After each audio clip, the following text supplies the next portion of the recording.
I thought I'd join the services to stop terrorism. That being the kind of argument they'd made to me during the recruitment process. I'd obviously raised concerns, the things I'd read about MI5 in the press, and they kind of assured me those things weren't true. So now I was in a situation where I wasn't actually stopping terrorism, I was party to funding a terrorist operation.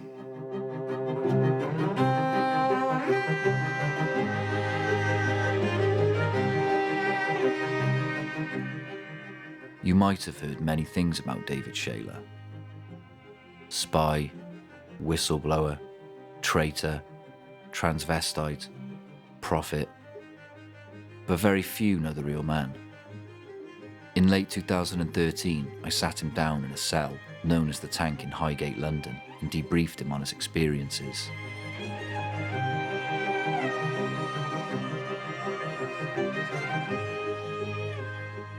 I blew the whistle on MI6 funding Al-Qaeda in an operation in which innocent people died.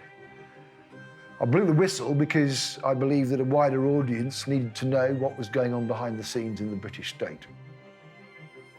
I have to mention I met Dave when he was campaigning for the 9/11 Truth movement before he had his awakening. 9/11 was used as the excuse for the so-called war on terror, a war on terrorism that has in fact been a war on freedom. The grandson of a parks gardener and steelworker and son of a construction manager and nursery school teacher, Dave spent his formative years in the northeast of England, which made him a lifelong Borough fan. At the age of 9, I moved down to Beaconsfield in Buckinghamshire, the home counties essentially. So I was there from 9 to 18, went off to university basically. Now, I was never ever a Queen and Country man. In 1991, if someone had told me early that year that I'd worked for MI5 in my life, I would have laughed at them. If they'd said you'd be working for MI5 by the end of this year, I would have just thought this person was insane. And yet that's what happened. Before his recruitment into MI5, Dave went to Dundee University, where he got a degree in English. During his time there, he spent a year as editor of the student newspaper. On graduating, he got a job with the Sunday Times, but was let go after 7 months. So yeah, I worked for the Sunday Times. The Sunday Times sacked me after 7 months. It didn't work out. It wasn't. Why? Yeah, it wasn't. It was supposed to be a training scheme, and no one had thought it through. And it was when I was looking for jobs in journalism after that, I saw the advert saying Godot isn't coming across the top page in the classified section of The Independent. It wasn't so much that it sounded like a job in journalism that interested Dave. It was the fact that he'd studied Waiting for Godot by Samuel Beckett in French and English. In the play, the eponymous Godot never turns up. But anyway, I went to the interview in this unmarked building in London. It was actually in Tottenham Court Road, just down from where I was actually working by a strange coincidence. And you open the door there, and there's no one working there. You get met by this sort of very epitome of an intelligence officer, this old guy with swept back silver hair and chalk pinstripe suit, very pucker type, patrician looking. It was the most mad interview. I sat down and one of the first questions he asked was about my political views when I was 12 and do I have any religious beliefs, it's a bit weird, isn't it? But we get to a point where we were talking about the ethics of intelligence. And so he says to me, really, why do you think you're in an unmarked building in London talking about the ethics of intelligence? And of course you're thinking this is MI5, but you don't want to say that in case it's not. So the guy repeats the question. He said, well, this must be MI5. And he says, yes. And if you have to carry on the interview, you have to sign the Official Secrets Act. So as I do, suddenly think, I'm a journalist. What have I just done? Dave began a 7-month recruitment process, which involved a series of security vetting interviews with Dave's friends and 2 days of intelligence and leadership tests to build a psychological profile of the candidate. And I basically kind of just giving people a story. As long as it's consistent across all your referees, that's fine. And there's obviously been no mention of marijuana. Strangely enough, though, just before I joined MI5, so I'd given up my previous job, it was the Friday before I was due to start, I phoned up the last of my referees to see how the interview had gone, and he said, oh, they know you smoke dope. And it was like, what? He denied it all. He said it would never happen in front of me and that kind of stuff, but he said, yeah, no, they were asking all about it. God, so I was, half a mind, I think I'm going to turn up at MI5 and they're just going to take me to one side and say, Shayler, you thought you'd fooled us, but you haven't. We just messed up your life. You think, oh, fuck off, kind of thing. They didn't. I kind of walked in that Monday morning, very apprehensive, and that was it, and then it began.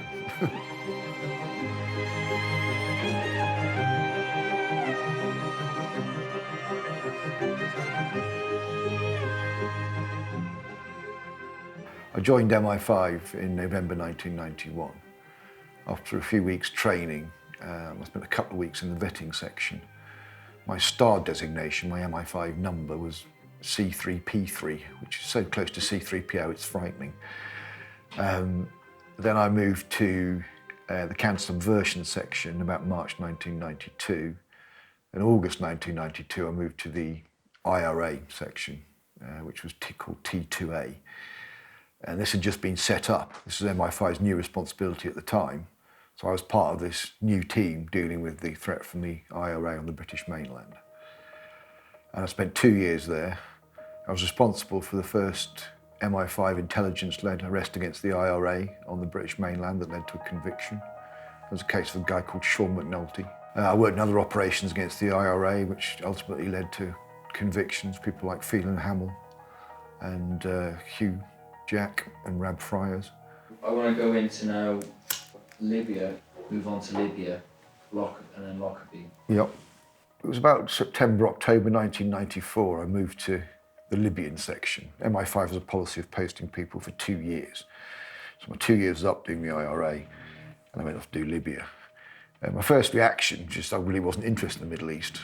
But obviously it was Libya. I knew some of the conspiracy theories about Lockerbie, the attack when 270 people died, when a Pan Am flight was bombed out of the skies over the town of Lockerbie in 1988. Lockerbie was revenge for the bombing of Tripoli in 1986. It took the Libyans 2 years to plan and gather the timers and everything else and then execute the attacks. I then took over the Libyan desk in October 1994, so some 6 years after that. But in that time, certain conspiracy theories had developed, and those were essentially that Iran was either behind the attack or an Iranian-backed group was behind the attack. So when I joined the Libyan section, I was able to look at all MI5's files. It's a kind of conspiracy theorist wet dream, if you like. And I very firmly came to the conclusion that Megrahi was, and certainly FEMA, his accomplice, were there was evidence beyond reasonable doubt that they were responsible for those attacks. I debunked the conspiracy theories around Lockerbie. I looked at all the evidence for myself. I went around and talked to people in the police, the special branches across the country, in the Foreign Office, in MI6, to make it very clear that the evidence was, I believed, enough to secure a conviction, which is a high standard of proof. Obviously, one guy was convicted, the other one was let off on a technicality. If he'd been in front of a jury, he would have been convicted. The only thing that's not clear is whether Gaddafi knew about it. There was never any evidence to implicate Gaddafi in it at all. There was evidence going up to his head of security, but not hearing Gaddafi himself. So it may have been they carried it out, told Gaddafi they didn't, and then Gaddafi could honestly deny it on the world stage. I have to say, though, that the attitude of the government was very negative. The Conservative government at the time, they didn't have any interest in bringing those two guys to justice, and neither did anybody else. It seemed that they were very happy to let these conspiracy theories about Iran being involved circulate. In fact, you even see it to this day. Even respectable people like John Simpson of the BBC will say there's evidence never been made public implicating Iran. That's just simply not true. There's lots of intelligence implicating Iran, but nothing, they can never provide any detail of the attack that wasn't publicly known that could convince us they'd been involved. And that's the test. When I was there, I thought, I do have a natural talent for being able to take in large amounts of information and get the nuggets of gold. That's what I've done all my life. And obviously intelligence, that's harder than in other disciplines. I say intelligence really is like doing a jigsaw in which you've got about 30% of the pieces and no picture on the box. A lot of it is semi-informed guessing, but some people are good at that and some people aren't. By this point, I'm working in the Libyan section. I've developed quite a close working relationship with MI6. My opposite number was someone known as PT16B, called David Watson. And one day he came over to see me in the MI5 building. He wouldn't speak on the phone. This is the summer of 1995. And he said there'd been what's known as a walk-in. A walk-in is just somebody who essentially comes in to volunteer their services, unannounced, as opposed to someone you've tried to recruit.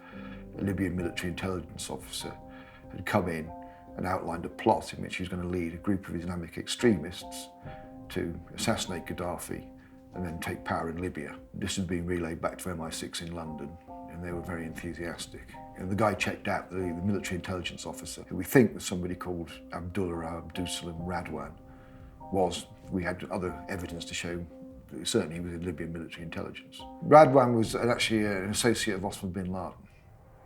I couldn't understand why MI6 were doing this, because by this point, these Islamic extremists, these Islamic terrorists, had been identified as the new threat to the West. Gaddafi, by this point, despite Lockerbie, was no longer supporting terrorism.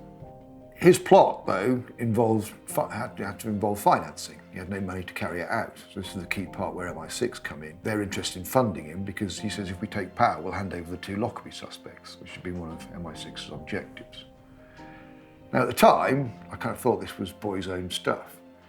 Even when MI6 put out what's known as a CX report, the way they communicate with Whitehall, so an intelligence report went out to Whitehall, outlining this plot beforehand, and the fact that their man was involved, they don't hide that. At one point, I'd been the only person in MI6's need-to-know group, but when they put out the CX report, I decided to go and brief my bosses about what was behind that CX report.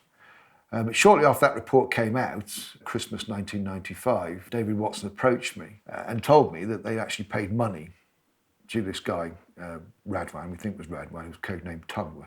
And that was the point I decided to leave the service, in my heart and mind. I'd been doing other things up to that point. I'd seen things going wrong, but nothing on this kind of scale of them funding terrorism. And that wasn't the side I wanted to be on. It was also approaching my 30th birthday, and I suddenly realised that on a personal level, I was nowhere near where I wanted to be in life.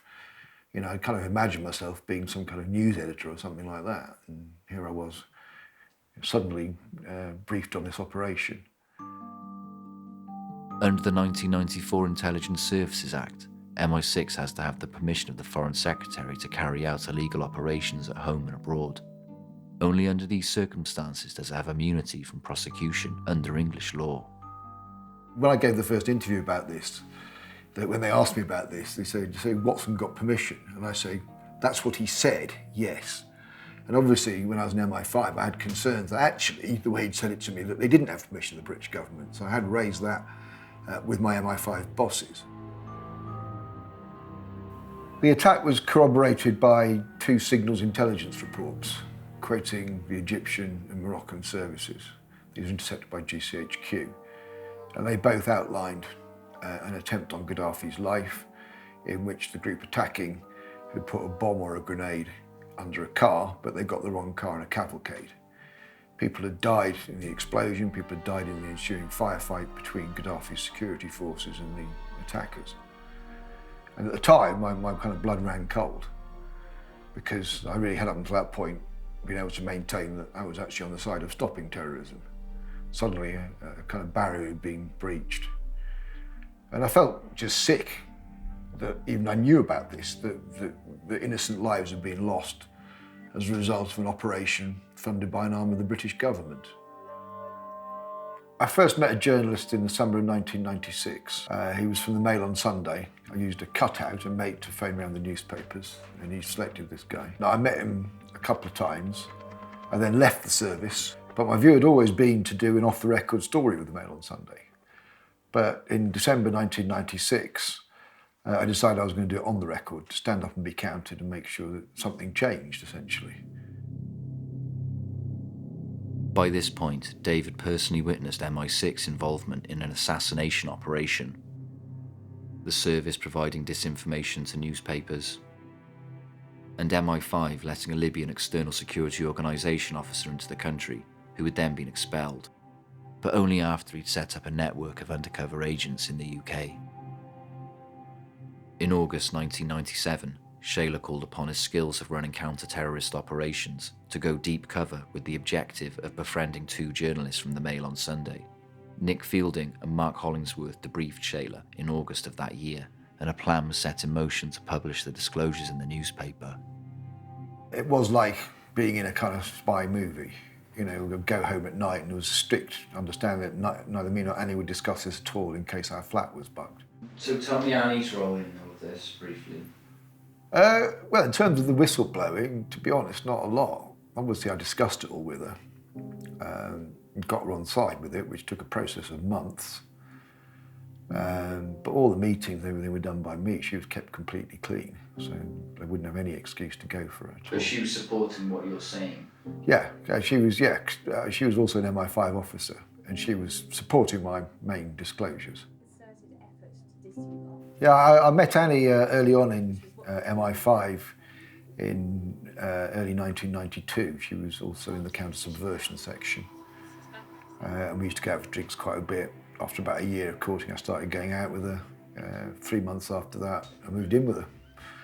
And then we had a happy time in the flat in Pimlico until we both went on the run in 1997. And that was when she was obviously extremely supportive to me emotionally, but as a fellow MI5 officer who'd seen the same things as me, she could also bear witness to the kind of things I'd seen going wrong.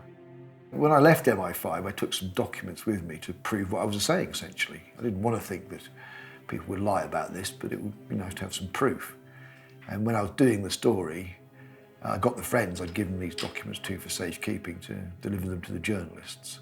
When I went on the run, I didn't take the documents. Some people say, I should have done, I could use them to negotiate with. Well, of course I could have done. But I didn't think it would be that bad. I honestly thought I would be heard. Because at the time, we had a new Labour government. Things were supposed to be changing in Britain. They'd been in power for 3 months, and I thought this would be a great opportunity for them as well to show that they were about something different in Britain. I told them all about MI6 funding Al-Qaeda. I told them about investigating this Guardian journalist. I told them about the files they held on people like John Lennon and Mohammed Al-Fayed and various Labour politicians like Robin Cook and Jack Straw and Peter Mandelson. And what they did, they published my lower level disclosures. They didn't publish the stuff about MI6 funding Al-Qaeda or MI5 letting a Libyan terrorist into the country. Why? I think they were scared, that's one thing.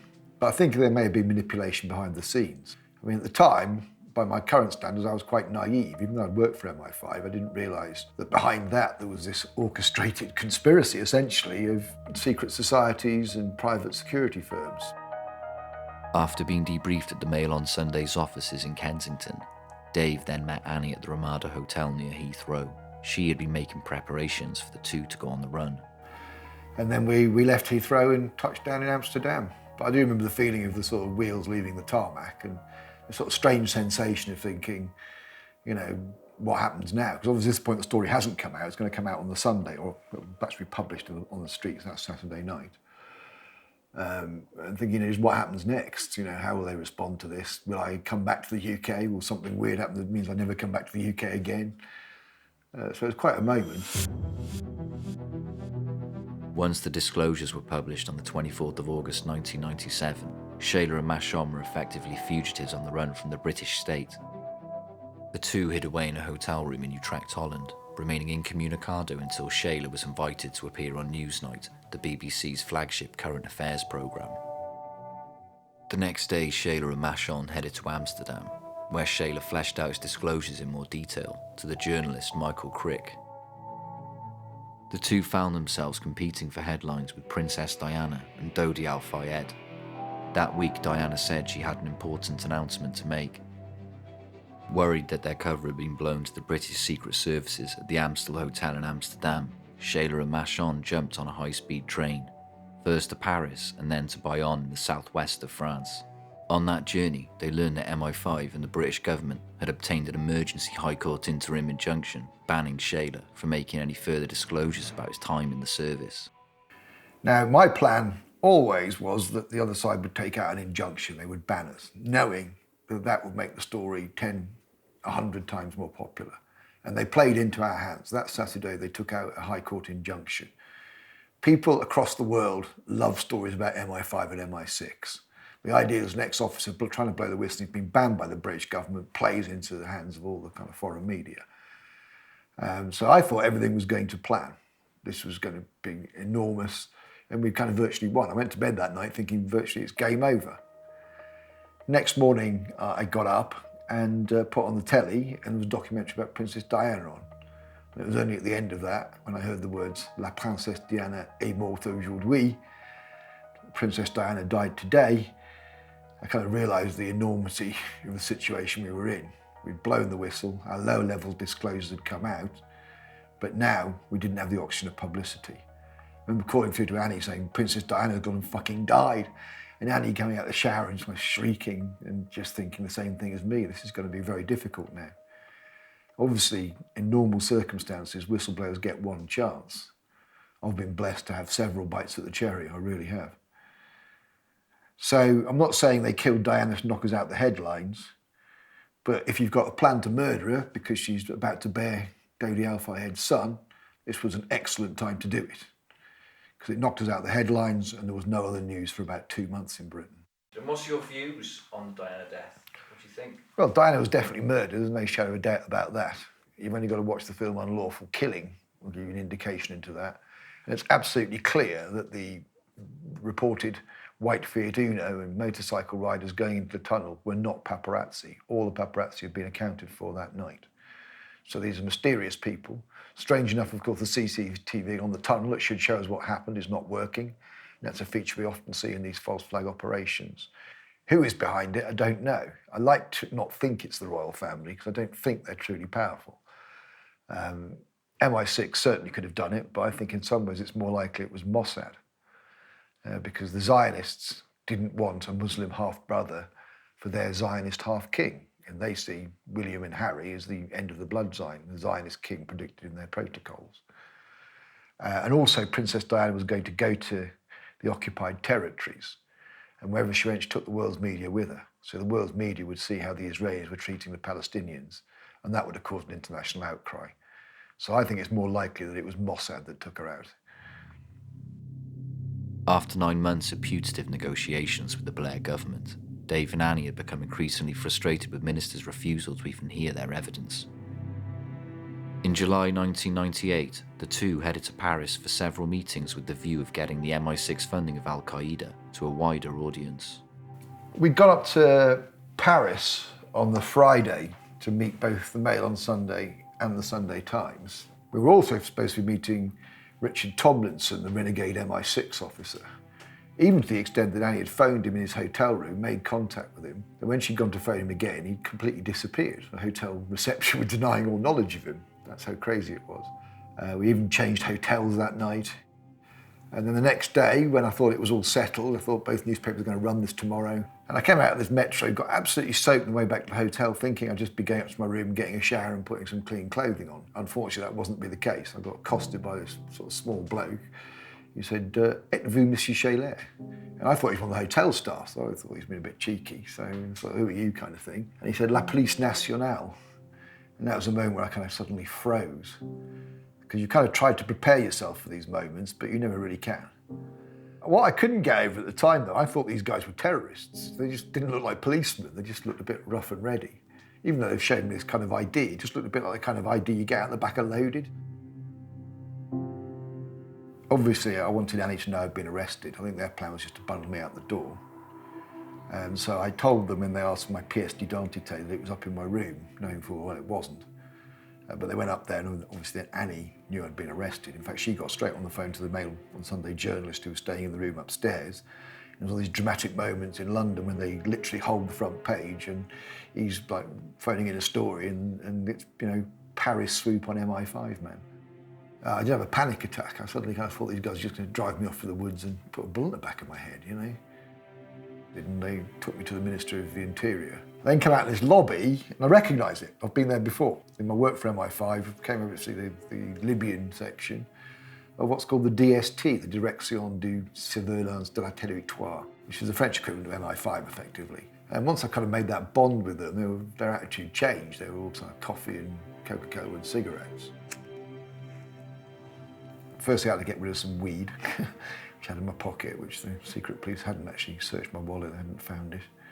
As soon as I saw a flush toilet, I got it out and flushed it down there, and that was my first problem dealt with. What did you think was going to happen to you? Well, at a couple of points, because these people were the DST, I actually thought that this might be some kind of MI5 thing. You know, at one point I was sitting there, you know, handcuffed to this wall, and I kept thinking some MI5 man's going to walk around the corner and say, right, okay, you know, give it all up and we can get you out of this mess. I kept thinking that would happen, but it didn't. Close I got to that was when I was in the Nick. I got visited by someone from the British Embassy in Paris. This guy was obviously undercover MI6. And he got this meeting with him, which was all very polite. And at the end, he kept saying to me, "So what else do you want? So what else do you want?" And I kept thinking, why do you keep asking me this for? It's crazy. And I said, oh, do you mean like a deal? And he goes, oh, yeah, right, yeah, a deal. And then later on, I got this disclosure on the Freedom of Information Act. His write-up of this had been that David Shayler had asked for a deal.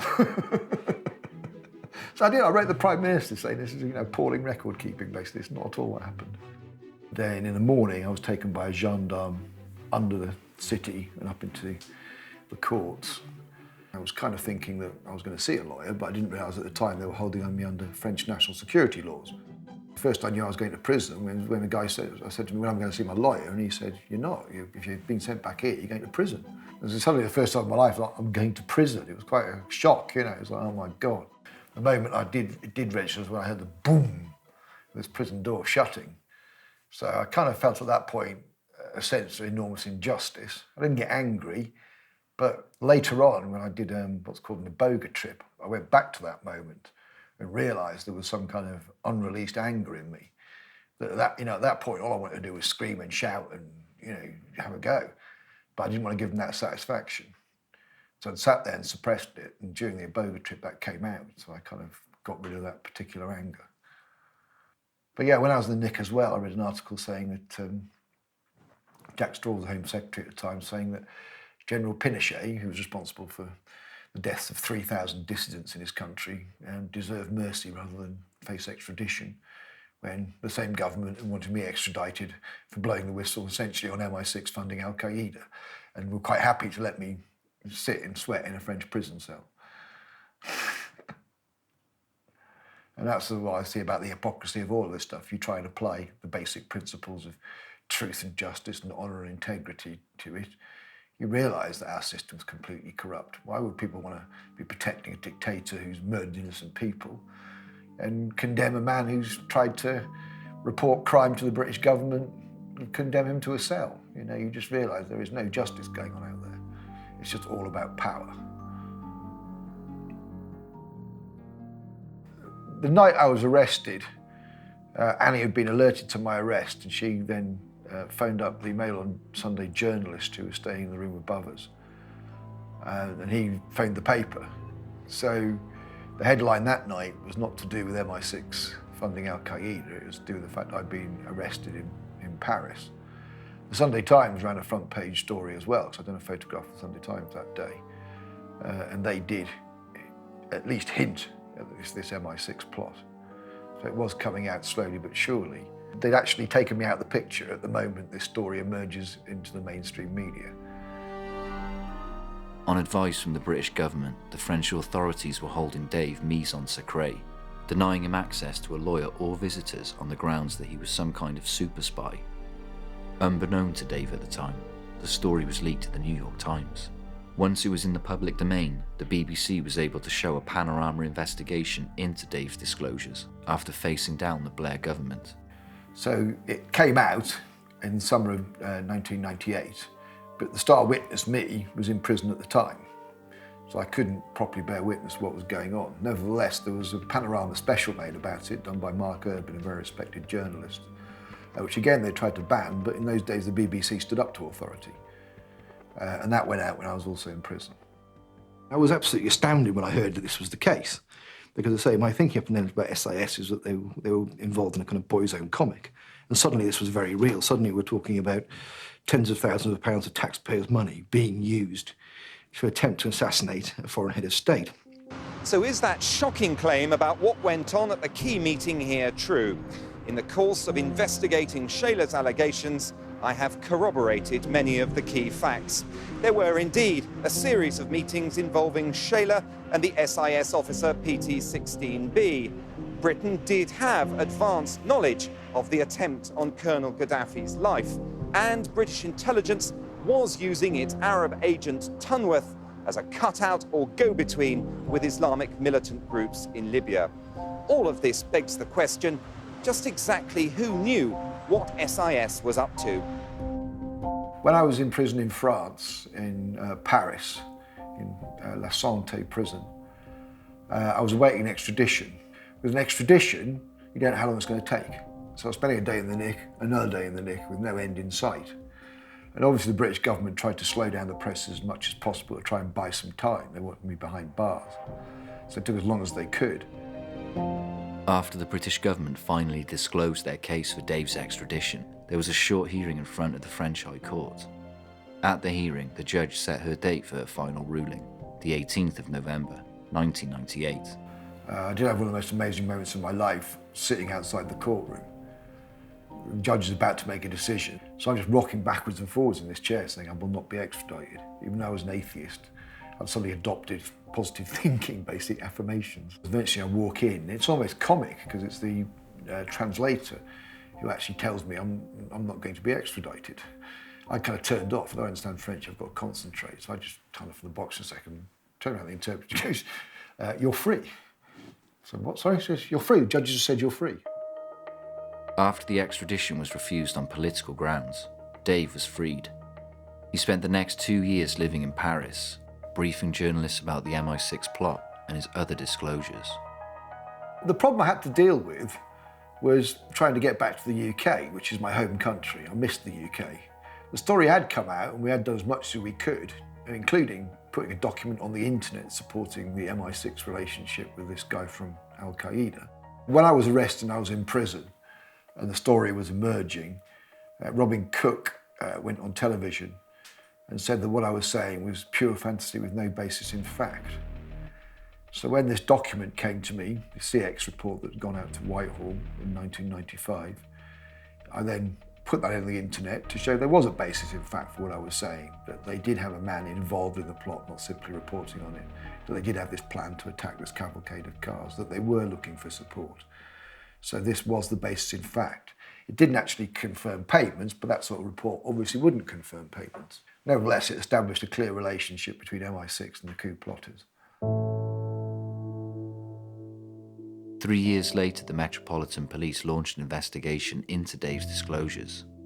Their inquiry uncovered evidence that contradicted Foreign Secretary Robin Cook's assertion that the plot was pure fantasy with no basis in fact. No charges were brought.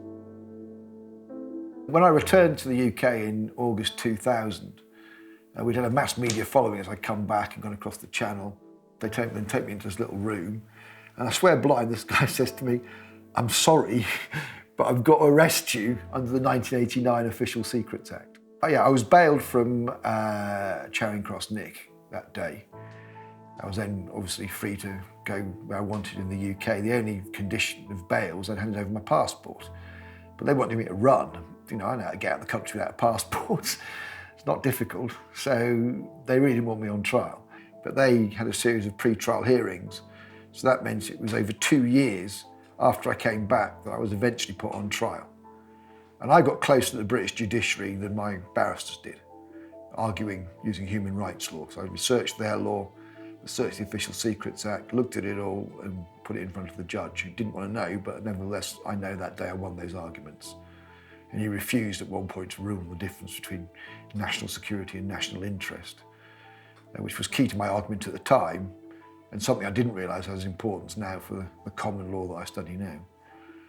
So what happened to you? I was given 6 months. It takes into account the time I've served abroad and all this kind of thing. The fact that I did hand the documents back. I have to say, perhaps the most depressing thing in the world is going to prison again, knowing what it's like to have been inside. And obviously knowing this time I was going to a maximum security prison that's going to be full of, you know, armed robbers and murderers and all sorts of ne'er-do-wells. Essentially, you're an ex-policeman. Yeah, and obviously I'm an ex-MI5 officer, so some of them might equate me with the authorities. I'm the celeb anyway. Some of them want to attack the celeb, so they get in the papers themselves.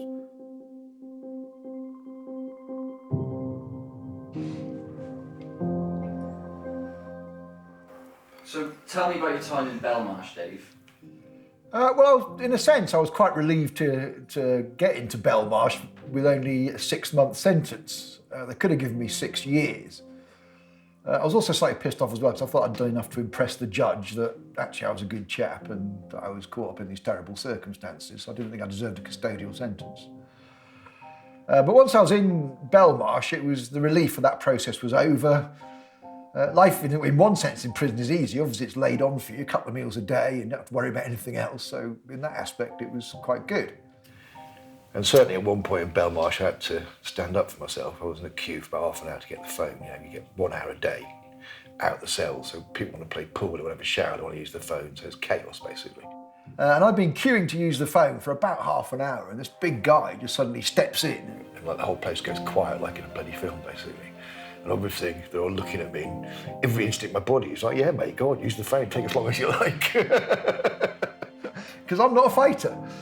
But I knew, because the whole place had gone quiet and everybody else is looking at us, a bit like in one of these Wild West scenarios, if I'd backed down then, my entire time in Belmarsh would have been hell. They would have all bullied me, basically. Then I just phased him down and just said, no, mate, I'm going to use the phone, and picked the phone up, got my card in and got on with it.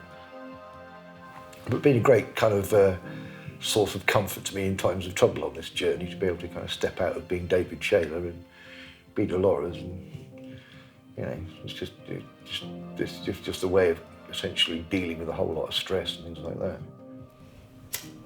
So how long have you been Dolores? I first put on women's clothing when I was about 4. I put mum's nightie on, basically, and get a little stiffy. You asked me if I wish I was born a woman. And I'd say the other way around. I've never been so grateful to God for anything as to be incarnated as a man, basically. Seriously. Yeah, my style's kind of like sort of tarty. I mean, I like wear like little mini skirts, but I like show off my legs. But yeah, looking sort of glamorous, basically. It's the kind of, obviously, the sexual side of woman, the allure of trying to create that. And in a sense, you do create that, and sort of blokes do all sorts of weird things, like make passes at you, because they see this kind of, almost kind of caricature of woman, see sort of legs and tits and makeup and long hair. So it's quite weird. I had sort of weird things like, I remember being at this tranny club and going outside to skin up, and this guy coming out and putting his hand up my skirt when I'm skinning up. So like, I'm trying to get him off, but trying not to spill my weed as well, basically. So it's like, fucking hell. So you kind of see the side of blokes you wouldn't see just as a normal bloke. He couldn't understand that I wasn't interested. I think those girls sort of blokes think because you're a tranny, you're easy, basically. But you're not gay? No, I'm not gay, no. I don't fancy men at all. But I do kind of fancy good-looking trannies. Tell me about the IRA people in there. Yeah, I was partly protected by the RA in Belmarsh. Just to be clear, the RA is what the IRA call themselves. MI5 call them PIRA, Provisional IRA. The British Army obviously did not want me giving evidence to the Bloody Sunday inquiry. And that was my main worry, actually, in Belmarsh. That was the worry, is not the fact that I'd just been sentenced or whatever. It's never been the worry what they can do within the law to me. It's the fact that once I'm in Belmarsh, am I going to be murdered in Belmarsh? And they put me in a cell with a guy who'd caved somebody's head in with a hammer, who was doing a 13-year tariff for murder. Now, this guy would tell you that, yeah, I've repented, I shouldn't have done it. But you could tell this was just the learned response of a psychopath, because the next breath he'd tell me about how he got a pound of sugar mixed up with boiling water and thrown it over someone's face who'd written off on a drug deal. So I'm sharing an 8x10 space with a psychopath who's got form for murdering somebody. That's not the best situation to be in life, you know what I mean? When you're going to bed at night and you're closing your eyes and think, I'm going to sleep, in most circumstances we're going to have a peaceful night's sleep. I'm thinking, tomorrow morning I might not be getting up, I might be subject to a post-mortem, basically, and there'll be police all over this cell gathering forensics. It was in Belmarsh that I got my first inkling of the spiritual journey I was going to go on. There was this gypsy guy there, and obviously gypsies never taught to read. So this guy said to me, can you read a passage from the Bible for me? He gives me the Bible, he's got it, and he knows the passage number. But I had a moment with this thing where I thought, should I really be reading this guy the Bible? Should I be filling his head full of this nonsense? I was such an atheist at the time. What I read was the Sermon on the Mount. And when I finished reading it, I literally read it again to myself, because I'd always thought there were get-out clauses in the teachings of Christ. But when you read the Sermon on the Mount, you realise there are no get-out clauses. It's about pure love. It's about standing up for truth and justice. It's about standing up for peace. And obviously at the time, I was about the Bush and Blair, who claimed to be followers of Jesus Christ, were arguing for a war in Iraq, which of course under the teachings of Jesus Christ is completely unlawful. But at that moment, reading the Sermon on the Mount, I had this strange sensation. It was a sensation now that I would call being filled with the Spirit, filled with the Holy Spirit. If you're in the East, you might call it the rising of the Kundalini. But it's that sensation when you feel something going through your body. And at the time, I'd never felt it before, so I just felt a bit odd. But I now know that those moments when you're plugged in, you're connected to the divine, and you feel this divine energy coming up within inside you. And there is no feeling on earth like that. No drug can do it, no sexual experience. It is something about that peace, harmony, and connection that is better than anything else. On the 23rd of December 2002, Dave was released from prison again. He spent 7 weeks under effective house arrest at his home on Osey Island in the Blackwater Estuary in Essex, wearing an electronic tag. Once the tag was taken off, and after a short holiday in Amsterdam, Dave set about lobbying MPs, government ministers and the media to hear his disclosures. Perhaps one of the funniest experiences I've had on the whole of this journey was an encounter with Martin McGuinness in Parliament, of all places. And I was just standing in this corridor in Parliament chatting to some people, and I saw from a distance Martin McGuinness approach. And he saw me, and we both looked at each other and smiled. And as he's approaching, he comes towards me, we shake hands, and then he carries on. We both he looks over his shoulder, looking back at him, and we're smiling, and that was it, not a word exchanged. It was really funny, but I imagine that much the same thing was going through his head as was going through mine. I saw him and I think, my God, here's a man who, at one point, we were directly involved in the opposite sides of a war. That's what it was, a war, civil war. And as time has gone on, we've come to understand each other in a different way. I've blown the whistle, essentially to show that he did not cause Bloody Sunday, therefore preserved his reputation, and also, therefore, very firmly showed that the British Army were responsible for essentially the deaths of 13 unarmed Catholics. But that was all in a look, in a smile, with not a single word exchanged. So I say it was one of the funniest experiences I've ever had in my life. It really was. They purported to have this piece of intelligence saying McGuinness had fired the shot that had started Bloody Sunday. Now, obviously, when I'd first read that, I thought, that's amazing. When I actually saw the source of that intelligence, which was released to the inquiry, I realised it came from an agent called Infliction. And straight away I said to Annie, what does infliction mean to you? And she said, bullshitter. And I said, yeah, bullshitter. The reason I don't like that was just want to make sure, because I remembered it as bullshitter as well, but she said it, that would confirm it. But that was exactly the word I had in my head as well. So it was current amongst MI5 agents who'd come across this reporting to know that he was a bullshitter and therefore to treat his intelligence with great caution. I then wrote to the inquiry and said I had evidence pertinent to one of the claims. Now you've got to bear in mind how important this is. This was the only get out the British Army had in that incident. All the other evidence pointed to the fact that British soldiers had gunned down 13 unarmed Catholics in cold blood. So when I finally did give evidence to the inquiry, I was able to refute the claim that McGuinness, or certainly rebut the claim that McGuinness had fired the first shot. Now, in the inquiry, it emerged that MI5 had covered stuff up. They blacked out parts of the intelligence report where it said that its reliability wasn't fully established. And as a result of that, the Savile inquiry concluded that it was as the Catholics said, that those people were gunned down by the British Army, and there was no reason for that. But what happened should never, ever have happened. The families of those who died should not have had to live with the pain and the hurt of that day and with a lifetime of loss. Some members of our armed forces acted wrongly. The government is ultimately responsible for the conduct of the armed forces, and for that, on behalf of the government, indeed on behalf of our country, I am deeply sorry. Now, I had a great moment and I walked out of that inquiry after giving evidence. I walked out and about 10 dozen people came and surrounded me, and these were the relatives of the deceased who'd been campaigning for justice by this point for 30 odd years. And they just came and shook my hand and saying, well done, thank you. Thank you for actually speaking out about this. Obviously, we know it's been difficult for you to do so. We know there's obviously forces that will try and stop you doing that, so thank you very much. And that's what you have to take from these things, a moment like that where you think you've done some good for somebody somewhere, really. This is all before I was spiritual, but I didn't do things for reward. I did things because that was the right thing to do. So if you know information that can help people to establish the truth, you've got a duty to put forward that information, not a choice, basically, no matter how hard it makes your own life as well. And that, again, on my journey to being the Christ, the moment I became Christ was not essentially when I was anointed. It was the moment I was sitting in a cafe with Annie, and when I was writing the book, and Annie said to me, well, when we write the book, she said, are you going to put everything in there? And I said, yeah, of course I am. Well, I will. I'll put everything in. And she goes, but if you put everything in there, they're going to try even harder to kill you, basically. And I just sort of said, yeah, I kind of know, but I'd rather do that. And she said, 1 crowded hour is worth an age without a name. Although you've had a few crowded hours now. And I laughed, but I realised that to me, in my own conscience, it was more important that I did everything I could to contribute to exposing this evil than be part of the suppression of it. If in 10 years' time it had gone totalitarian and I hadn't done everything I could, I would blame myself. But if I put forward the truth as I understood it, I would then have squared things with my conscience, essentially. By the middle of 2003, Dave had become disillusioned with politics.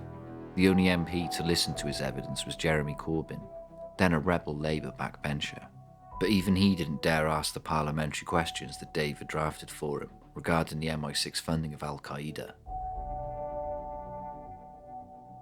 In March 2003, Dave came across the Bible Code, 2 books written by Michael Drosnin and published in the late 90s.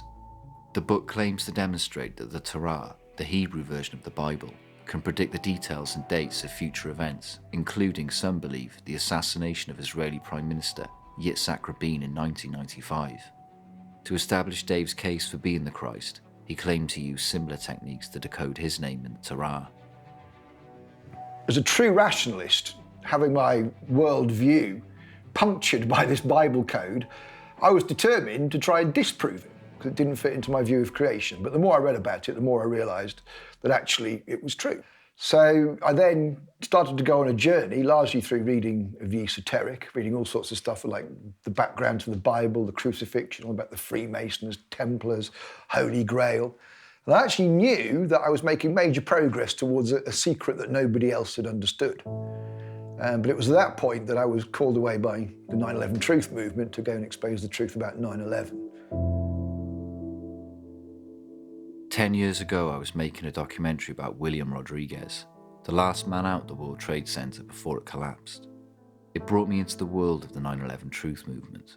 This, as a filmmaker, gave me access to the leading personalities and the convoluted politics at a critical juncture for the movement. There's something about William's story, I think, that is a kind of an American dream. Not the American dream of somebody who makes a fortune, but perhaps on the values that America used to think it had. The values of truth, justice, liberty, and the American way. The values, in fact, that have been taken away because of 9/11. After a year of campaigning for the 9/11 Truth movement, Dave broke into the mainstream media again.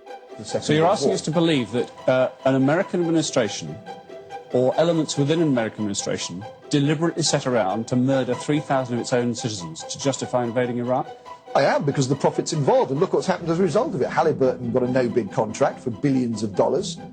But particularly what they've got to answer is how there are hotspots on ground zero taken by a thermal satellite 5 days later. There's no explanation in the official theory about where the energy comes from to create that. And that's a very good example, really, of where the official story can't answer the question, but we can with our theory. I know from working on the Lockerbie issue, for example, that every time a plane goes down, it is a requirement of international law that there is an air crash investigation carried out. And that's quite separate from any investigation into terrorism. So on that day, we should have 4 air crash investigations. We have none.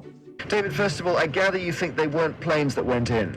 Well, it's obviously a very controversial issue. All I'm saying is people need to look at the evidence for themselves. They all become witnesses because they can all watch the footage of 9/11. So what I'm saying to people is watch what happens when that object hits the building. And I don't believe that's consistent with a plane hitting a building. But in the same way, I ask people to look at the evidence for themselves when the Twin Towers come down and you see reinforced concrete being pulverised into tiny microns of dust and being shot out of the building. Now, there's no explanation for where that energy comes from in the official story about the collapse of the Twin Towers.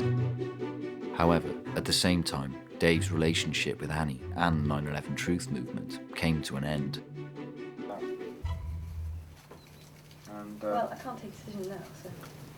Can't take a decision? Why can't you take a decision for? Well, because I'm not going to, Dave.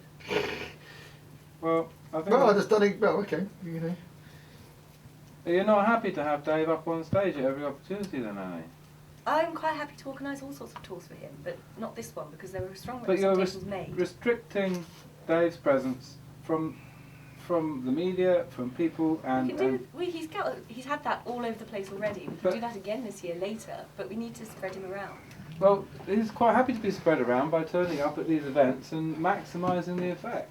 And Dave carries no, major Dave will baggage not detract. with him. Well, that is bollocks. Dave does carry major baggage with him, but that's not the issue. we all carry major baggage. I'll be honest with you, Dave. The no planes thing, I don't even know if I can put that in me. I just. All the evidence supports it now. Oh, mate, I can't hear it, Dave. Since I said the no planes thing, it's now got a massive following. Now, the problem I have with 9/11 Truth, people will tell you that we fell out over the no planes issue.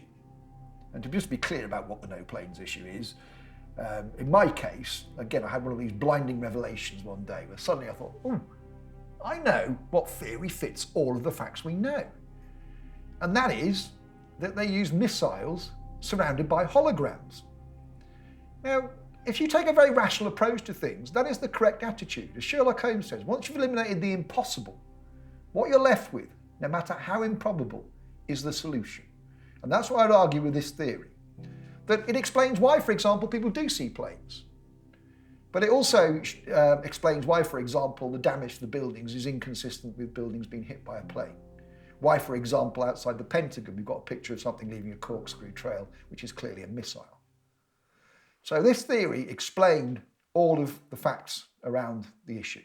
But I did say to Annie, can you just put some 9/11 Truth forum? In the spirit of inquiry, in the spirit of anybody who wants to get the truth. And I thought, we'll see what other people think of this. And of course, the other side leapt on this and thought, oh, right, no planes. Shayler we can have a go at Shayler and try and divide the movement. I told people that was what was happening, and people still made those mistakes because they live in ego, basically. But if we as a grown-up adults can't have a conversation about the truth of 9/11, when we're the 9/11 Truth movement, when are we going to have that conversation? It's just too much. But the real reason that the 9/11 Truth movement took against me was because I mentioned what was jokingly referred to as the Z word, Zionism.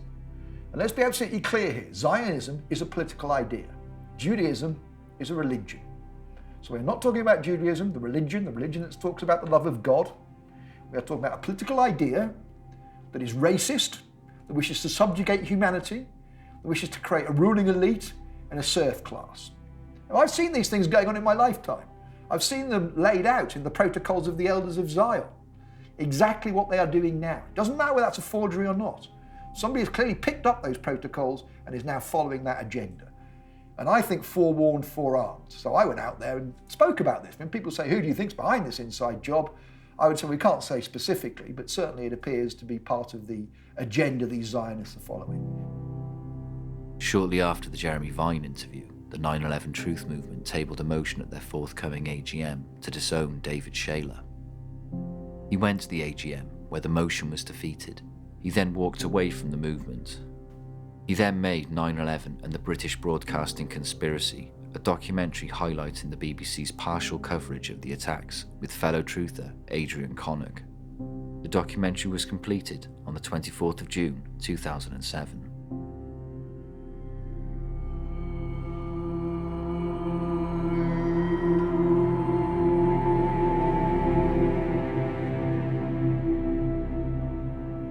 Never in my life did I ever want to be Jesus Christ. And it's a bit like the idea of, if you're rich enough, you shouldn't be allowed to own a national newspaper. If you really want to be Jesus Christ, the kind of people who want to be Jesus Christ and what they would do with that power would all get it wrong. Much better a man who's never thought about being Jesus Christ and who really didn't give much thought even to the Christ figure. I gave quite a lot of thought to the Christ consciousness prior to my awakening, but not to the Christ figure. So on the 28th of June 2007, I come to look at the 72 names of God in a table, in a book I have of them. And now just to put this in context, 2 days before I'd seen my name in the Rod of Aaron, which is said to contain the ineffable name of God. I'd then seen my name in the Jewish Talmud in a discussion about the Messiah's name. So day 3, and I always say it comes in threes, I was told by God essentially to pick up the book and look at that table. And obviously I'd looked at that table on many occasions over 2.5 years since I'd first started meditating. So I have this moment where I'm looking at it, I still can't see it. And I try to empty my head, try to remove all my expectation, and eventually this Messianic cross looms out of the table at me. And the Messianic cross is an equal-armed cross. And the top box says Shayler, and the bottom box says Illa, Shayler. It was literally like I'm looking at a piece of paper, and this thing separated from the piece of paper and came towards me. So how can we see that and film it? You can film the actual Messianic cross. You can't film the illusion of it coming out, but you can highlight that cross, can't you? That's the point. You can put a red box around that cross and say, look, this is the Messianic cross. This is the letter Shin in Hebrew. That transliterates into English as Sh, for example. That's what I mean. This is checkable evidence. That night, I went home and I was told by the Spirit that I was going to be up all night. And I say the Spirit at that point because I didn't know who the God I was talking to. I didn't know his name. I was told I was going to be up all night and I was to be meditating for most of the night. So that night, I'm standing there doing my usual meditations, and it's like I'm physically being attacked by the dark side. It's like there's these beings in the room who are trying to push me and punch me and things like that, trying to enter my body. It was very, very weird. And if you weren't spiritual, it would probably drive you insane. But at one point, I was told by God to actually project myself to London and remove the darkness from London. So I did. I didn't know why I was doing it. I did the Kabbalistic meditation for removing darkness. And at one point during these meditations, I remembered a painting I'd painted when I was 18. And at the time, I kind of castigated myself for why am I thinking of a stupid painting for? And I do refer to this now as my Nessun Dorma night.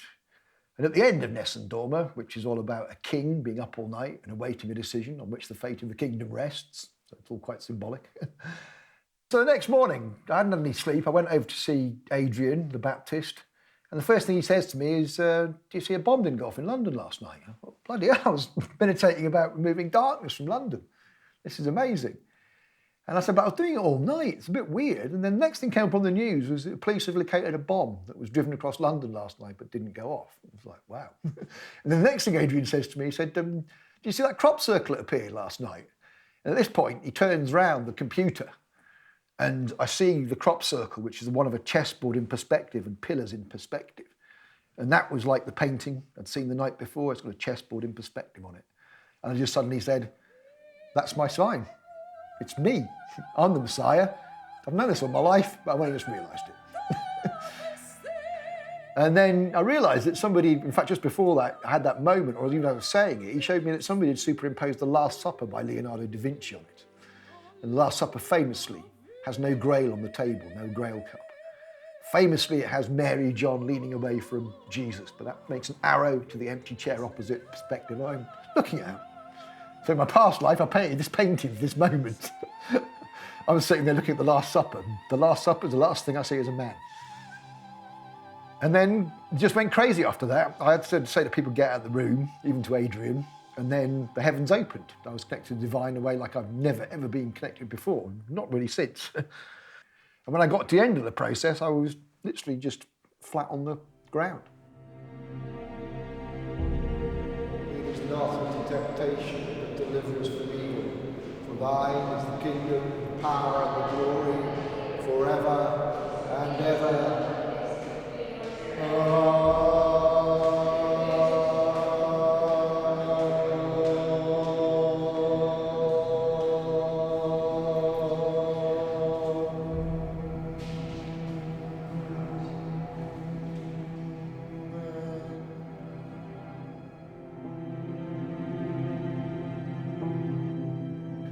I'd gone through the Kabbalistic cross meditation, so at one point I'd been standing there and I'd been standing in the pose of the crucifixion, and then I was laying down and that was the only position I got adopted in front of the divine. That was it. I was a man and I'd seen God. When people say I'm egotistical, you know, I go back to that moment and think, no, I realised just how tiny, tiny I am.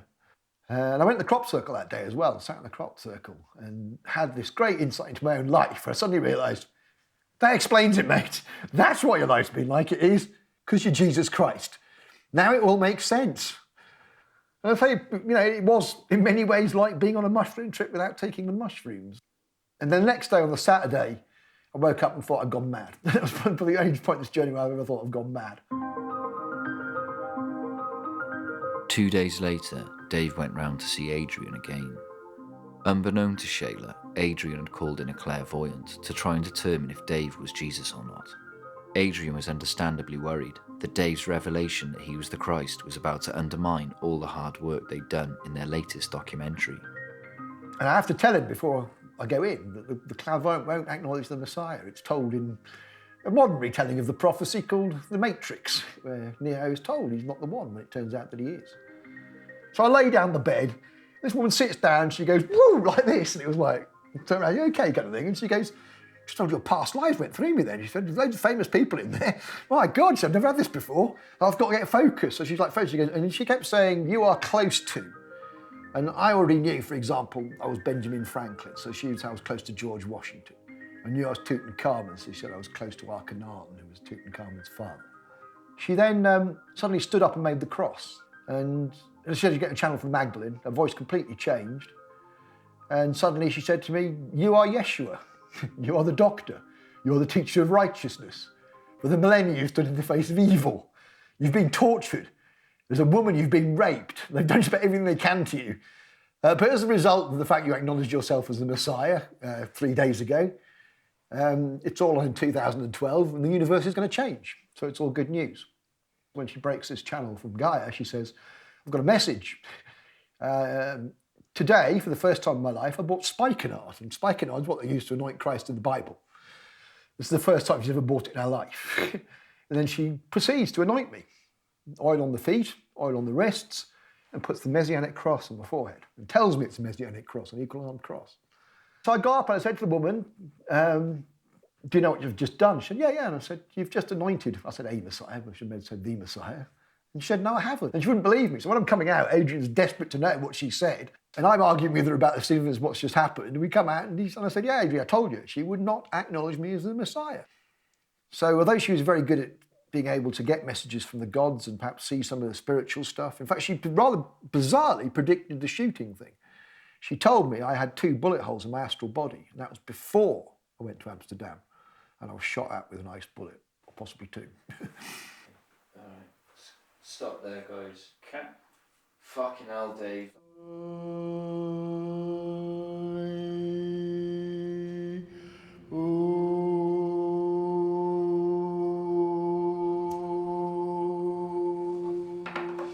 Now, obviously, there comes a moment when you've been told you're Jesus Christ and you have to announce this to humanity. And I was down to do a talk at the end of July 2007 to a crop circle, sort of alien-style conference. And so God told me that it would be there that I would announce to the world that I was Jesus Christ. And obviously opinion was divided on whether I should do that. I thought I should, and everyone else thought I shouldn't. And people who know their myths will know that it's said that Joseph of Arimathea took the Holy Grail to Glastonbury in either AD 37 or AD 64 to establish Christianity in this country. And all historians will tell you there's no historical records of that. It's a myth. And I would say it's a prophecy, because that day, the current incarnation of Joseph of Arimathea, Steve Hopwood, drove me, the Holy Grail, to Glastonbury, and I announced the new era of the Christ. When I got there, obviously I wasn't going to take an Arthur statue as a sign, because you're in Glastonbury, so I needed something unique. And in the bookshop opposite where I was doing the event was a book called The Expected One. I then picked up the conference magazine, the programme, and sure enough, on the front page of that is the crop circle that called me, the one with the chessboard and the pillars. And in fact, the night before this, I'd been at a party as Dolores down in Devon, and I'd asked for a final sign from God there. And sitting there as Dolores smoking a spliff, and I literally asked for the sign. I looked up, and this guy started walking across the room towards me. I saw he had a Mona Lisa t-shirt on. The Mona Lisa is Leonardo. It's also a prediction of the Messiah being a tranny. But it's a version of the Mona Lisa in which she's got a spliff in her mouth. And I'm Dolores, and I've got a spliff in my mouth. And I think, that's my sign. I'm doing this tomorrow. And obviously, you know, something like that, it's a pretty crazy thing to do. But I had the signs that day. I knew God was with me. And I got on there, and I started to do some of my usual stuff. And then I just said, look, I'm going to tell you something now that many of you will think I've gone insane. I know certainly if I was sitting in the audience and heard somebody saying this on the stage, I'd be tempted to think that. But I'm going to tell you this story because I've been taken on this journey and I can tell you this information. And it was really weird, the reaction of the audience. Normally, I used to get people coming up and mobbing me after talks. You get these people who are very obsessed and want to talk to you and all this kind of thing. But this was, I walked off the stage and people were walking at this kind of respectful distance from me, saying things like, so Dave, what next? What happens now? kind of thing. It was really, really weird. I then walked into the green room and this woman came in and she said, I've been working with a society who's been expecting a Messiah. I've been waiting for 40 years. Our Messiah is called Shayler. And I said, yeah, no, I know the Hebrew, it's pronounced Shayler. So all this weird stuff like this was happening that day. So, and then it went out after that, because once I'd done that in public, it then went into the news, and Channel 4 News came and did an interview with me. And then it went into the mainstream. To people watching this, they'll probably think you just had some sort of a breakdown. That's what they'll interpret it as. Kings are powerful. Wine is more powerful, and women more powerful still, but the love of truth will conquer these. People often ask me about my relationship with Annie Machon, who I met in MI5, who went on the run with me, who I ultimately went out with for about 13 or so years. And I've got to say, I haven't really seen a lot of her since we stopped going out with each other. On really a handful of occasions, and considering how close our relationship was, we didn't have a normal relationship by any means. After 5 years, they say people have either got split up or get married. We actually went on the run, and that was in some ways sealed our relationship more than any piece of paper could. I first met Annie in 1992. We were both in a section of MI5 called F2, the counter-subversion section. But it took another year for me to go out with her. But I do remember having a moment, sitting in bed, and I was smoking a reef, and just looking at her kind of, what I saw was her perfect naked form. And I thought, this woman's too perfect for me. They've sent her in to try and find out more about me or whatever. It was only one of those sort of dope paranoia things you have for a few minutes. But nevertheless, it does give some insight into the relationship. Obviously, I fancied the pants off her. It was a meeting, I would say, at one point of hearts and minds. We had a very similar worldview. We got on like a house on fire. Obviously, since then, she's gone on the record to say she thinks I've had a breakdown or I've been driven mad by the other side. However, I've tackled her about this and she says this is not true. She doesn't really believe this. And I've asked her to correct the record, but she won't. I mean, let's put it like this. The legacy I've left her is a career in the media. Because I did all the whistleblowing, I took all the risks, and she now benefits from that. The legacy she's left me is giving the enemy the headline they wanted that week, which is Shayler's gone mad. Now, at the time, she hadn't seen me for months and months and months. When I went for the Jesus Awakening, obviously I realised that if people heard about this from other people, it would sound mad, even more mad than it was. So I went round to people I knew. I went to my parents and tried to explain to them in the simplest and clearest possible terms what the process I'd been through and the evidence I could adduce from the Bible to show that someone called David M. Shayler is the Messiah. To try and show this is not something that's just taking place in my head. There is independent corroborative information. But can't you forgive her for interpreting your... I can forgive her. I forgive everything. I've forgiven her. It's not like I haven't forgiven her. I have forgiven her. I've obviously tried to talk to her since then about this stuff. So I have forgiven her. There's not a question of no forgiveness. But from the point of view of her own soul journey, she's not in a good position. I mean, it's a clear violation of the do as you would be done by principle. And that's what I mean about the law, why it's so important, why it's so germane to everything. All morality, everything stems from that simple phrase, basically. Okay, great. I'll spark this biff up now. Yeah, people ask me, is it just the fact that I've found God and I'm some kind of born again or something like that? But it's not. I mean, I say, take these documents, the journey I've been taken on, all I can do is attest to you that is what I've seen with my own eyes. And all of that information points to me. In some ways, it's perverse not to think that I'm the Christ, or at least perverse not to think there's evidence indicating I'm the Christ. And I say I've seen it in ways that can lead to the salvation of humanity. The fact that people want to ignore the message means that the innocent suffer. When anybody comes to talk to me will realise that I'm not mad, that my ideas are very well grounded, very firmly grounded on planet Earth. Part of the reason that I do think I'm Jesus is because I've figured out the law. And that's my mission now, is to teach people the law. And the law in a nutshell is love your neighbour as you love yourself, or do as you would be done by. But what is interesting is that comes as a higher law than anything mankind can create. But It is recognised within mankind's systems, their legal systems, that the common law is a higher law, if you know where to look. So what I'm doing with common law is bringing it all together, the spirituality, the Bible, the actual law. People ask me where it's going to go in future. You know, and I have to be honest in many ways, I don't know. Seeing the future is the gift of God. I obviously imagine that I'm going to be doing things to teach people about the law, to promote this whole agenda, and that will take a variety of forms. But really, I never know where God's going to call me next and what I'm going to do next, and that's part of the fun of the journey. If you live in the moment, you don't make long-term plans, because God can call you to something that you can never possibly envisage. So I don't really know what the future holds for me, but I do know we are going to a better place, essentially.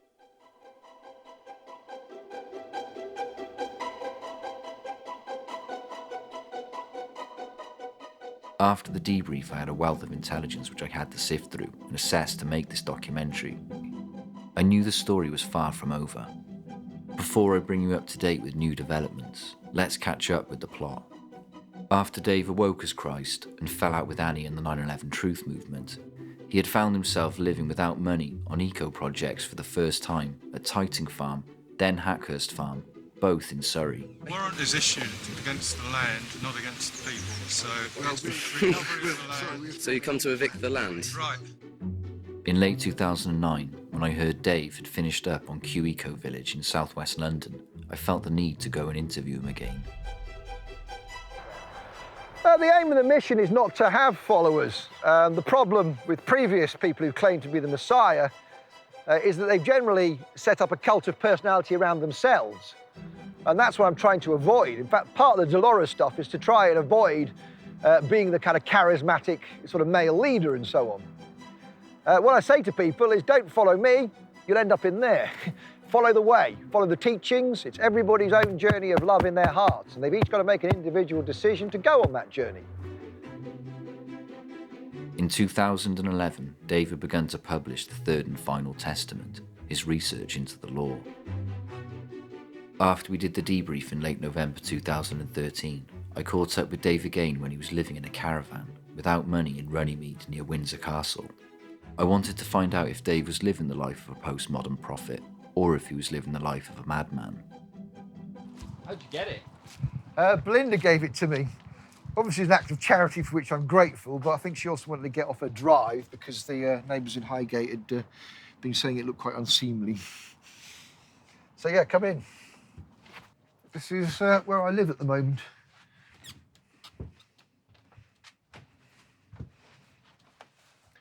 Yeah, this is, it's got all mod cons anyway. It's got a, well, it's kind of falling apart. But it does have a cooker under here and gas rings and stuff like that. But unfortunately, I don't have any gas at the moment. So I've got no heating. It's not too bad. It's not too cold. It's spring, so, but it's pretty freezing in the morning. What about electricity? Yeah, no, I've got a battery down here. I run the lights off. Yeah, and I've got a torch for reading as well, so not too bad. So, yeah, no, so I have an excellent quality of life, even though I've got very little. And really, with me, I don't need very much. As long as I've got a bit of coffee, a bit of weed, a bit of tobacco, well, I'm quite happy, really. And I'm planning to sell the cooker, though, to make some money. That's how bad it's got. I'm actually selling bits of the caravan to survive.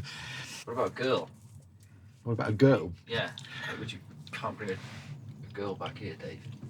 I don't know, obviously it depends on the woman, but given my knowledge of women, I don't think it's likely. But you could probably kind of make it quite cosy if you got a few joss sticks burning and got the double bed out there. But yeah, obviously my options with women are quite limited by my general lack of funds and lack of anywhere to live, yeah. On the whole, the ladies don't like that. But there's different types of women out there, and you never know. You never know. You never say never in this game. But it's been quite a time since I've actually, had sex, basically.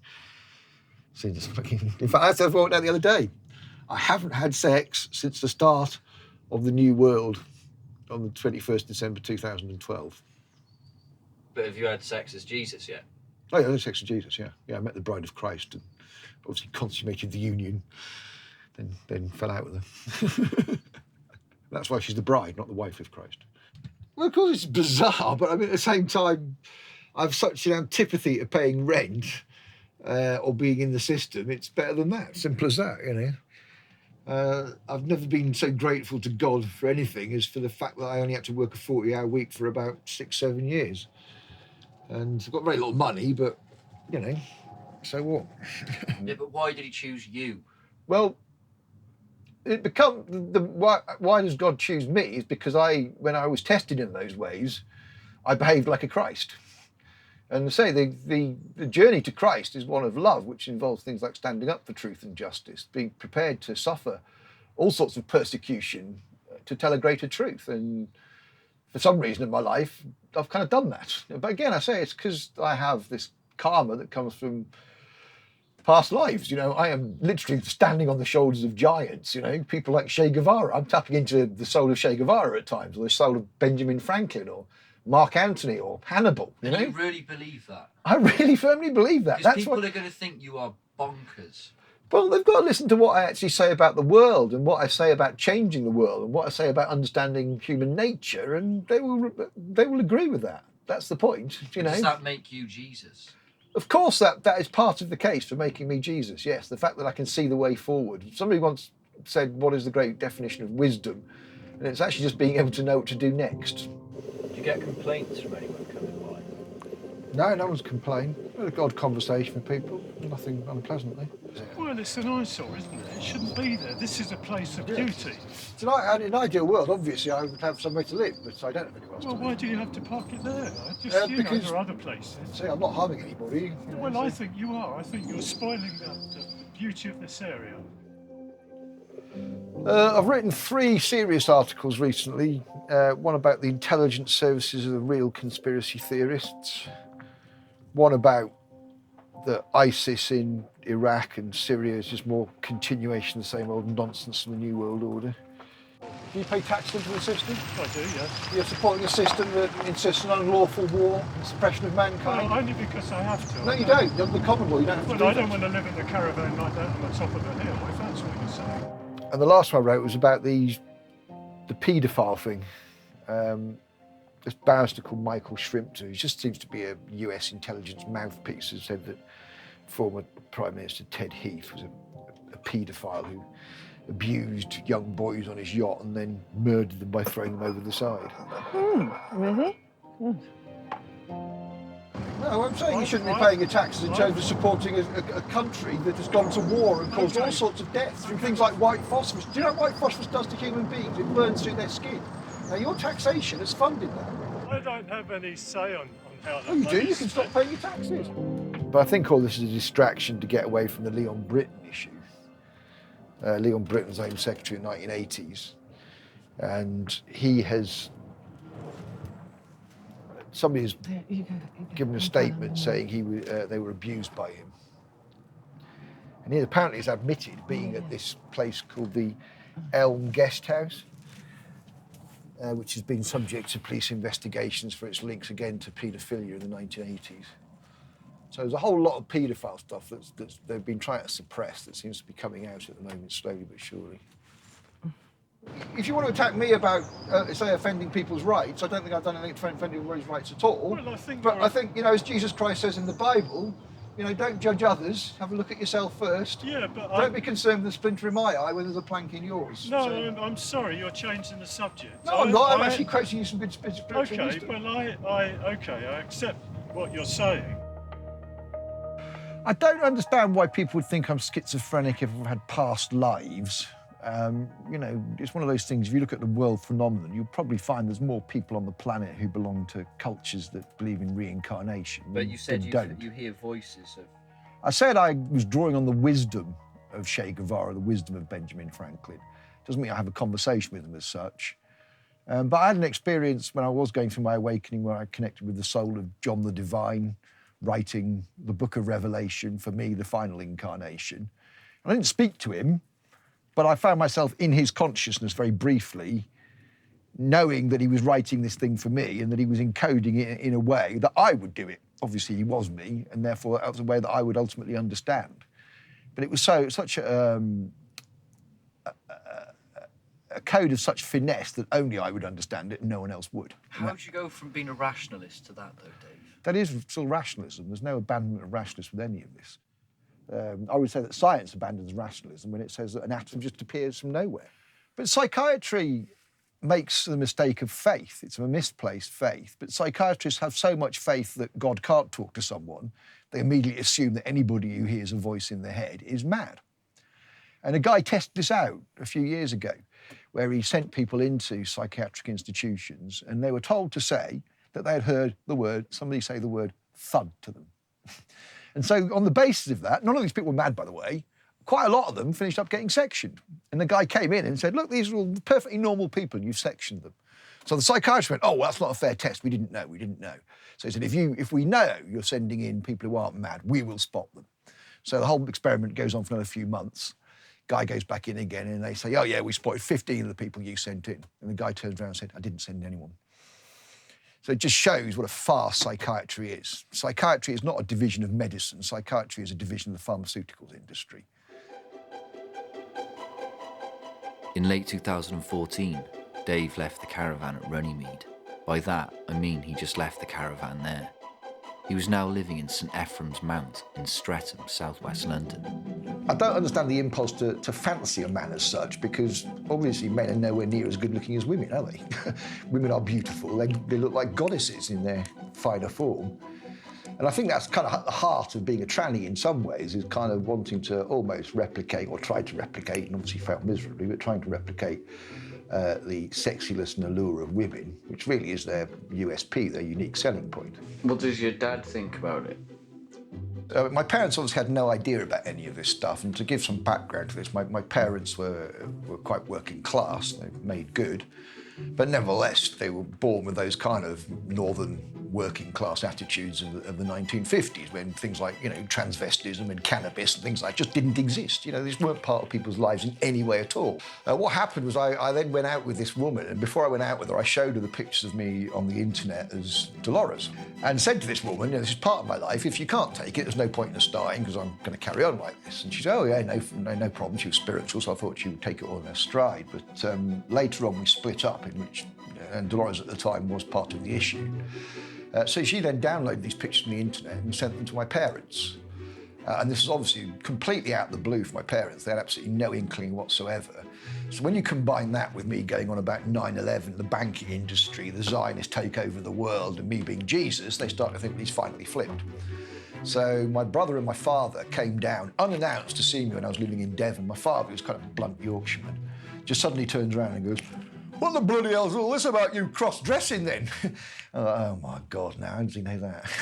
So I played it straight back. I said I've been a tranny all my life, it's harmless, and explained it in those terms. We're going to Hebden Bridge near Leeds in Yorkshire, and I'm doing a talk about the law, with particular focus on why it's unlawful to pay a mortgage. The gateway drug is 9/11. If you understand that 9/11 is an inside job, and all the evidence shows that, then you can see other things. You can see the influence of the banking industry and the influence of secret societies. And again, if you look at it from their point of view, if you've created this system of law in which you believe that no Messiah is ever going to come, or if he does, he's going to be an evil Messiah, when a good chap turns up and says, actually, really, it's me, that's your worst nightmare. They thought they had human beings in perpetual slavery, but oh no, a man appears who can change that. So that is their very worst nightmare, that someone they can't kill, who's claiming to be the Messiah, teaches other people the way.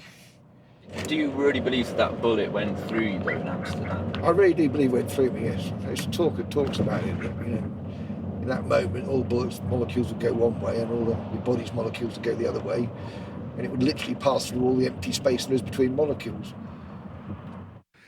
And my experience over the last 16 years have shown me that actually you can't negotiate with this system in any way. If you think about it, if you can't get an inquiry into the intelligence services funding our terrorist enemies, what can you get an inquiry into? And it's been my experience that no matter how reasonable you are with this system, how much you try to lobby it, how much you marshal your evidence and your support, they will ultimately stop you. So to change the world, we need a different way forward. Unfortunately, there is a very simple way forward, and that's what I've come to tell you about tonight, and that is the common law. The mortgage is unlawful for several reasons. To start with, it's not actually a contract. I don't know if people know this. The law is opposed to this idea of the mortgage because of usury. They say the mortgage is not a contract. Clearly, if you look at things like, for example, the maxims of law, they will tell you that the debts follow the person. There's a difference between a person and a man, because a natural person can reject all of this stuff, can reject anything that comes from their society and say, I choose to live under the common law. Now, people think this is extraordinary because they live under the government. Your job is to conquer the fear and embrace the love. Thank you.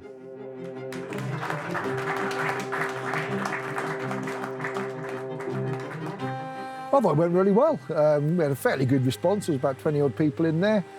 But again, it's always quality, not quantity.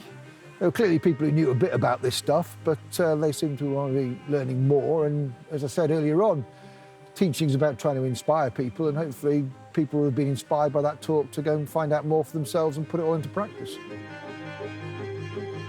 As I began to realise the enormity of what I had undertaken, Dave moved to Devon for a few months and then back to London again. In October 2015, he took the law to the highest authority of the United Kingdom, Queen Elizabeth II. In an affidavit, he reminded her of her solemn duty to the Christ that she had sworn at her coronation, making Dave the sovereign, not her. In other words, Dave was claiming to hold higher authority than Her Majesty the Queen. If the Queen did not rebut the affidavit, then it would stand as truth in law. The deadline David set was to expire at midnight, Friday the 13th, November 2015. At 9 p.m. the same night, Paris was visited by a series of terrorist attacks. Although David caused outcry by branding the attacks a staged operation, he suddenly realised there might be greater significance to the choice of location. Then he joined the dots.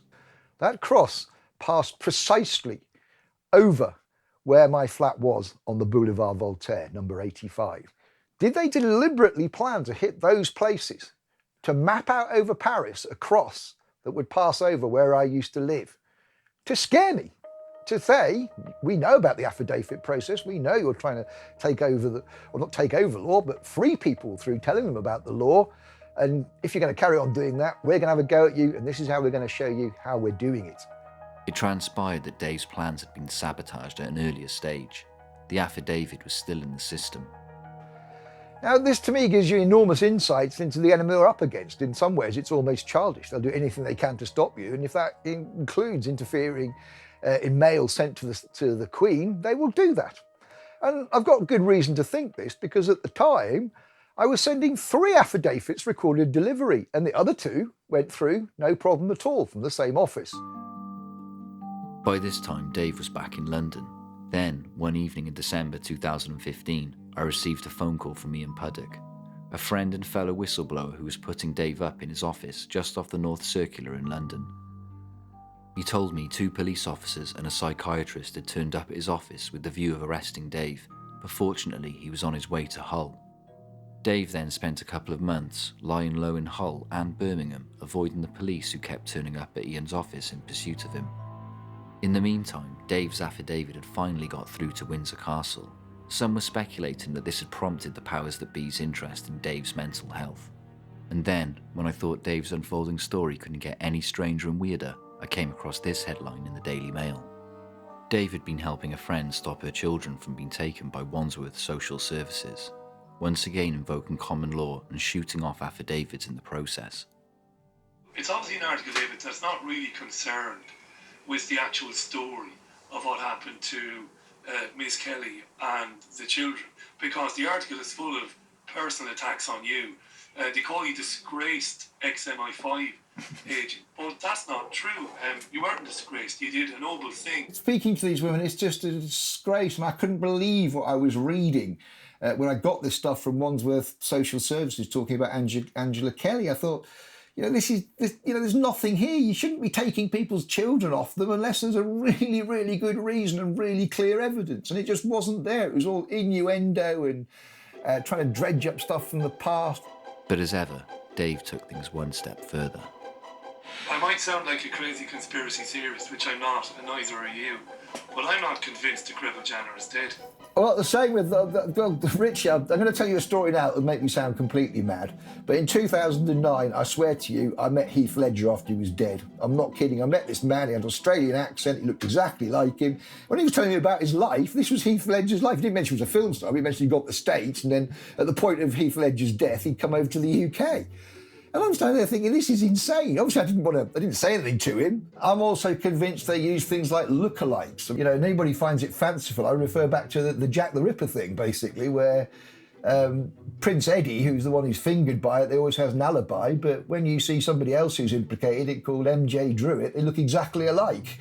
So it would be possible they could use a lookalike to create an alibi for Prince Eddie while he's out doing his mad murdering and being initiated into secret societies or whatever was going on at the time. Dave spent a second period in Devon where he used his time profitably. He completed the law, the truth about its source, principles and primacy, and how it can be used to save the world. And the thriller, The Organisation, the first hard copy versions of books in the third and final testament of Jesus Christ. Well, it's the only way forward, really, so yeah. The sooner people get the message, the better. The days of corporatism, corporate law, person, all that stuff, it's all over, basically. It's all about self-employment, being a man, using your talents to earn your living, getting rid of all the rent and mortgages that stop people from doing that. Hey, voila, we've got a new world, basically.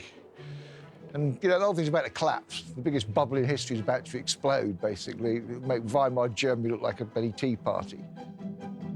After escaping a crack den in Brentford, southwest London, Dave finished up sleeping on the floor of my studio flat in Highgate.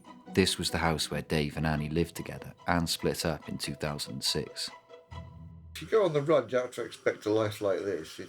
If the government decides to persecute you or the Zionists decide to persecute you, they don't want you to have anywhere to live or any money, so you finish up living on kitchen floors and things, in caravans. That said, though, I've always had a roof over my head, so I'm quite happy. Also quite happy the other side's falling apart as they are at the moment. So have you sold any copies yet, though? Well, all I know is about a week or so ago I'd sold 2, or whatever it was. I haven't looked since then. I have had a lot of feedback since then, so I know, you know, some people have bought it at least. Going Richie Allen, hoping that people will buy the book, obviously. I don't want to be a rich man, I just want to be able to make enough money from my talents to look after myself so I can have some quality of life. Our next guest is somebody I'm very fond of indeed. I think he's very courageous. I've said this many times, having the courage to risk life and limb to tell the truth about serious corruption and malfeasance at MI5. He's got a new book out. I want to talk about it. I'm delighted to be talking about it. It's called Law. There's the truth about its source, principles and primacy, and how it can be used to save the world. David Shayler. David, welcome back. How are you? Very well, thank you, Richie. Great to be back on the show again. Obviously, had interesting times recently with the powers that be coming down on me again, and obviously because this book was starting to take off, and it really is, in some senses, the blueprint for how we dismantle Babylon, basically. The other side obviously have lost this battle, the Zionist New World Order. They're going down, but they won't ever surrender, because that's the nature of these people. They'll never give up. So we're in this terrible situation where it's just getting worse and worse and worse. But this book has come out at exactly the right time. And I say now they've banned me from Twitter for undisclosed reasons. And again, sometimes I feel like Joseph K. in Franz Kafka's The Trial, the man who's arrested by faceless bureaucrats and never knows quite what he's being charged with or what the process of justice is, basically. But as I say, we are now really in the end times. And I've done another presentation about Trump's inauguration actually being the 7th trumpet sounding and us being in the third woe. Some people obviously say this is the Third World War as predicted in the Book of Revelation, but it's actually really it's a world war, but a war for the soul of every man, woman and child out there. So we're at the point where people now have to turn around to this evil and just essentially say no to it. Good luck with the book. Thanks for coming on. Particularly short notice today. I should have said that. But we'll tweet out again today, tomorrow, where people can find the book. And no doubt, you and I will be talking at the very latest in the early spring. Thanks again, David. Look after yourself. Brilliant. Thank you, Richie. I've had the opportunity to say all this stuff and to say just love to everybody at the moment. The world's changing. It's going to be great. We just might have to grit our teeth and get through a bit of darkness first, but it's all good in the long term. Fantastic. David Shayler on the line to us there. It's exactly...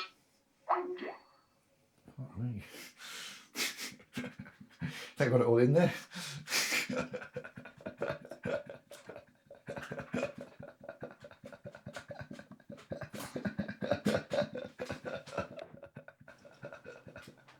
Oh, fucking hell. It's funny, John. It's funny, mate. It's funny.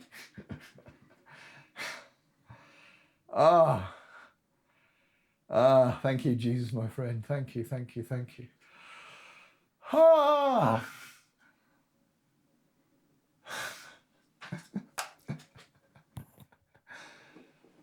Whew. Be clear to people as well, I haven't taken a vow of poverty, by the way. I do accept donations of money. I don't like to have to ask for money. I don't think that's what I should be doing as Jesus Christ, but sometimes I do. But, you know, I like to think that through that karmic process and through being looked after, through doing Jesus' work, that what I need will come. And, you know, I've always somehow had a roof over my head. I've had some hairy moments, obviously. But, you know, so I'm still standing here to be able to do what I do now on shows like this, basically. And that's why I'm Jesus Christ. Because I can do that. I can be taken to situations which most people would find almost unbearably stressful. The idea of not knowing where they're living, not knowing where they've got an income from one day to the next. Most people would obviously find that too much and would give in or go bonkers or whatever. But not only to do that, bounce back, short notice, invite them to a show, a little bit of connection with the divine, boom, in there, deliver the message, come out again and have a laugh. And that's the only way you can live. In this moment, I'm warm, got a joint in my hand, nothing to complain about, basically.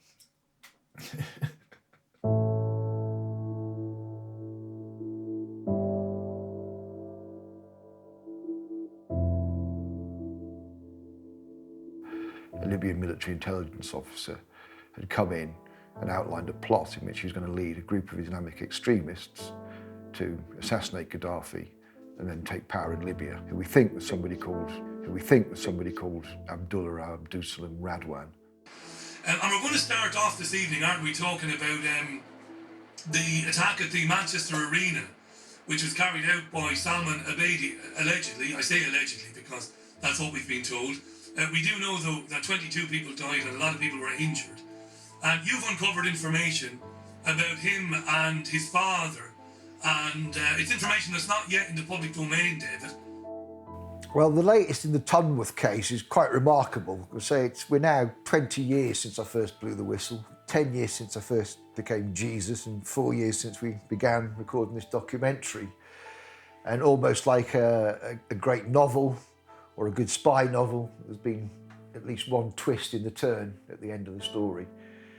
And in this case, it links MI6 to the Manchester bombing on the 22nd of May, 2017. The MI6 agent who'd taken tens of thousands of dollars off David Watson, the MI6 officer, as payment to go and assassinate Gaddafi, he is Ramadan Abedi. How sure, though, and how do you know? Well, I say, my memory was jogged when I saw it on the Réseau Voltaire site. That's perfectly normal that people's memories would be jogged. I saw it on the document when I was redacting it myself. So you redacted it? I redacted that document and took his name out of it to protect his life, basically. Yeah, now the reason we identified Abdulsalam or Abdullah Radwan as being Tunworth was because he came to attention as a result of a Libyan media coverage of the attack on Gaddafi's life, in which they fingered him. We made it clear at the time, and people can see in the earlier interviews I do for this, that I say we think it was Abdulsalam Radwan, and that was because that was a provisional identification. But the further proof of this is when they were censoring the book. We had to submit the book to the authorities. And at one point, although they accept that Abdulsalam Radwan's name is in the public domain, they don't censor that. But at one point when we refer to him as Radwan, they black it out. Now, there's no sense to that. If Abdullah Radwan's name is in the public domain, why are they blacking out Radwan? It's because it looks like Ramadan, basically. That's why they blacked that out. So MI5 were in fact giving the game away, basically. So they're saying, having done that, I have seen the name there. And that's what I've gone back to in my mind. And I'm 99% certain that Ramadan Abedi is Tunworth, is the father of the Manchester bomber, according to their story. But what it does is it directly ties MI6 to the Manchester bombing, because when MI6 take these people on, obviously they train them and so on. So they said in the Manchester attack the device was a sophisticated device, so therefore it looks like something that's come from a terrorist organisation rather than somebody making something in their bedroom. So we can say, based on this, that at the very least MI6 expertise was used as part of the plot to set off a bomb in this country that ended up killing 22 people in Manchester, many of them young girls.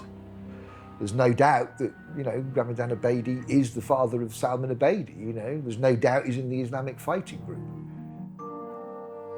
Well, I've shared the information about Abedi being Tunworth with the Prime Minister, the head of the Met, and Jeremy Corbyn as leader of the opposition. And not one of them has got back to me. I've also made it available to the mainstream media. Again, been tweeting it out there. Nobody got back to me at all. I did, though, get onto the Rich Yellen show. And so if people want to hear the full interview, it's on there on YouTube. If you're right, which you don't have any evidence for, you're just making a sweeping statement.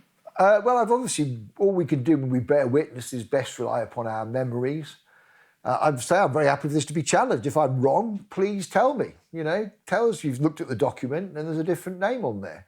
And the reason that this is not being investigated is because it's dynamite in terms of exposing the Zionist elite. It proves that MI6, or at least elements of MI6, are working to a Zionist brief rather than working to a brief of protecting people in this country. In fact, that means they're actually working to a brief that is likely to undermine the safety of the people of this country rather than protect it. And people have a right to know that.